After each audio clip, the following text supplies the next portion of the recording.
Paciente admitido na emergência ou na unidade de terapia intensiva com insuficiência respiratória aguda, preenchendo critérios de elegibilidade para ventilação não invasiva. Você seleciona a modalidade, ajusta e otimiza parâmetros, seleciona uma interface apropriada, adapta ao paciente e o paciente não tolera, o paciente falha na tentativa de ventilação não invasiva e precisa ser intubado mesmo apresentando como causa da insuficiência respiratória aguda uma condição onde se identifica um alto grau de recomendação para VNI. Eu sou Flávio Maciel, fisioterapeuta, e estou aqui para compartilhar conteúdo disruptivo para você, conteúdo que vai transformar a tua prática diária no manejo da terapia ventilatória. Então aproveita e já se inscreve aqui no canal, dá um like e fica de olho para não perder nenhum conteúdo que eu compartilhe por aqui. Esse cenário ao qual me referi, ele é extremamente comum, mais comum do que a maioria pensa. Porque não basta apenas eleger o paciente para terapia ventilatória não invasiva, escolher entre CPAP, bilevel, ajustar o nível de IPAP, o nível de EPAP, o rise time, a sensibilidade expiratória, a FiO2, optar por uma máscara facial total, um helmet, uma máscara nasal, embora na insuficiência respiratória aguda a gente não dê prioridade à interface nasal, fixar essa máscara de forma correta. Então não basta só isso. Muitas vezes o doente falha a despeito de tudo isso que você fez. E a causa para isso, que é simples, mas pode estar sendo subestimada, esquecida por você. O elemento que pode estar faltando para fazer a diferença no tipo de resposta que esse paciente apresenta é a umidificação do gás inspirado durante a ventilação não invasiva. É importante frisar que a umidificação e o aquecimento dos gases inspiratórios durante o emprego da ventilação não invasiva torna-se fundamental quando a gente precisa da exposição por tempo maior à terapia ventilatória não invasiva. Então, quando a gente está tratando insuficiência respiratória aguda. Não esqueça, insuficiência respiratória aguda não se resolve com VNI de 2 em 2 horinhas. Se resolve com o maior tempo de exposição possível à terapêutica, sobretudo nas primeiras 24, 48 horas. E manter esse paciente por tempo prolongado em VNI, desde que ele apresente resposta, sem umidificação e aquecimento do gás inspirado, é expor esse paciente à irritação de mucosa, a sangramento por vezes nasal, a desconforto, ressecamento de secreções. E isso é um ponto ali, é um limite muito tênue para falha, para fracasso da terapia. Então, é o que eu trago para você exatamente nessa imagem. Essa imagem é extremamente ilustrativa do cenário de fracasso e do cenário de sucesso. Então, paciente com boca seca, paciente com dor, ele sente dor sim, porque quando a via aérea superior vai ressecando, o ar em alto fluxo, porque quando você utiliza a ventilação não invasiva, quando você ajusta pressões, você oferece uma alta taxa de fluxo inspiratório para o doente, muito superior à taxa de fluxo da ventilação espontânea. Aquele aparato natural que nós possuímos para umidificar e aquecer os gases inspirados em ventilação espontânea não é suficiente para promover a umidificação e aquecimento adequados durante a oferta dessa alta taxa de fluxo, por vezes com frações inspiradas de oxigênio mais altas. Então é preciso pensar nisso quando você vai expor o paciente à ventilação não invasiva por um tempo maior.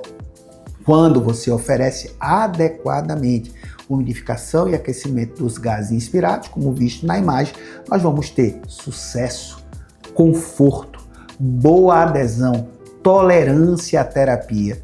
E assim os resultados vão sendo potencializados. Doente bem adaptado à máscara, tolerando bem a VNI, produz menos assincronias, fica menos agitado, tem menor iniciativa de retirada abrupta da máscara. Então, umidificar e aquecer pode ser o elemento que falta para o sucesso dessa terapia. Então, não subestime a importância disso. Portanto, o pilar, na verdade, os 3 pilares do sucesso da ventilação não invasiva na insuficiência respiratória aguda são seleção adequada de parâmetros, escolha apropriada de interface e seleção de um sistema adequado de umidificação e aquecimento dos gases inspirados. Então, não esqueça desse tripé que está exposto nessa figura bastante representativa do que eu estou falando. Então, a partir do momento que você selecionou adequadamente o modo ventilatório, bilevel para os pacientes que retêm CO2, CPAP para os pacientes que apresentam meramente insuficiência respiratória hipoxêmica, na hora que você ajusta corretamente os níveis de pressão ins, pressão expiratória, quando você ajusta corretamente a taxa de pressurização, rise time, quando você programa corretamente a variável de ciclagem, acessibilidade expiratória que vai determinar o tempo ins, o tempo ex e cumulativamente, você seleciona um sistema adequado de umidificação e aquecimento, as tuas taxas de sucesso vão aumentar substancialmente. Vão fazer total, a tua atitude vai fazer total diferença no desfecho clínico do teu paciente candidato a VNI. E aí você pode estar se perguntando, tudo bem, Flávio, eu entendi, eu preciso selecionar um sistema de umidificação e aquecimento. Qual eu vou preferir em ventilação não invasiva? A gente sabe que, assim como na ventilação invasiva, os tipos de sistemas de umidificação e aquecimento são 2. Nós temos o sistema de umidificação e aquecimento ativo, que é o umidificador aquoso aquecido, aquele dispositivo elétrico que muitos chamam de jarra. Na verdade, é um recipiente de água que tem uma base metálica que, em contato com a outra base metálica aquecida, porque abaixo dela tem uma resistência elétrica, por convecção, aquele líquido, aquela água destilada, ela aquece, forma vapor, esse vapor é ofertado ao ar inspirado e é transmitido ao paciente. Essa é a umidificação aquosa aquecida, a umidificação ativa. O outro sistema, aquele que inclusive é mais frequentemente usado e recomendado em ventilação invasiva, é o sistema passivo, o trocador de calor e umidade, muitos carinhosamente chamam de filtro, embora nem todo trocador de calor e umidade seja um filtro. O HME é um sistema passivo que possui membranas com sais, especialmente quando eles são higroscópicos, que absorvem do ar expirado a umidade e o calor, oferecendo essa umidade e esse calor de volta ao ar inspirado do próximo ciclo ventilatório. Observem que eu disse que esse sistema é o mais utilizado, o preferencialmente escolhido em ventilação invasiva. Porque em ventilação não invasiva, a literatura, as evidências apontam para uma preferência pelo sistema ativo.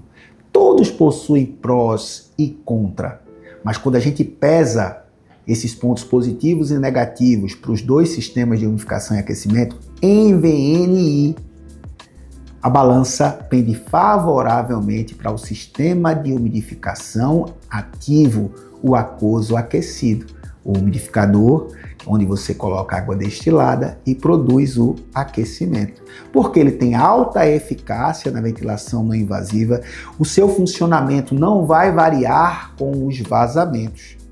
Agora, ele tem uma desvantagem, claro. Sobretudo aqui no Brasil, porque a gente não utiliza em ventilação invasiva os circuitos aquecidos, esse ar mais quente, mais úmido, vai perdendo temperatura no trajeto entre o umidificador e a via aérea do paciente até chegar na máscara. Então, com isso, vai formando condensado, porque aquele vapor de água vai se condensando em líquido.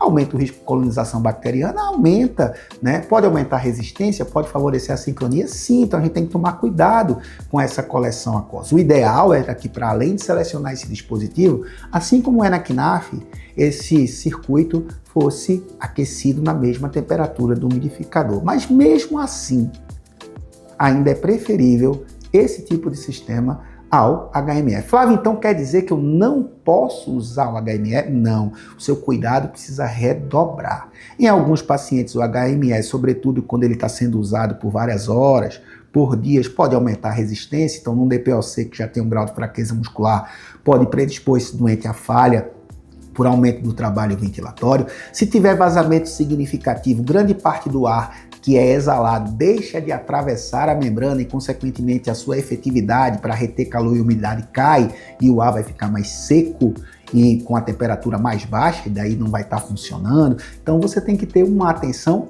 redobrada. Do ponto de vista de recomendação, de evidência, embora não seja uma recomendação de grau forte, uma evidência absoluta de recomendação do uso do sistema ativo, a preferência se dá pelo sistema ativo, tá? Então, não esqueça, se o doente tem insuficiência respiratória aguda e você precisa manter esse doente exposto a VNI por tempo mais prolongado, adicione ao circuito ventilatório um sistema de umidificação e aquecimento, preferencialmente o sistema ativo, o umidificador aquoso aquecido, porque a partir daí você passa a ter um cenário favorável ao sucesso. Lembra, mais conforto, mais adesão, maior a taxa de sucesso. Desconforto do doente, agitação, incômodo, intolerância terapêutica, falha. Então, não deixa de adicionar umidificação,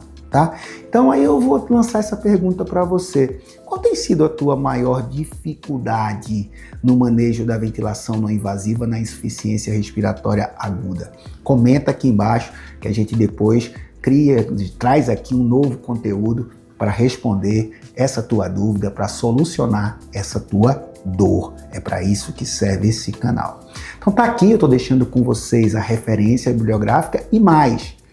A gente vai compartilhar aqui embaixo, vai ter um link, onde você clicando nele, você vai ter acesso a uma comunidade exclusiva, onde lá eu vou estar compartilhando um protocolozinho, onde a gente traz esse conteúdo aplicável para produzir conforto do paciente em ventilação não invasiva, com adicionando o sistema de umidificação e aquecimento, além do compartilhamento na íntegra do artigo que eu utilizei como base para a construção desse material.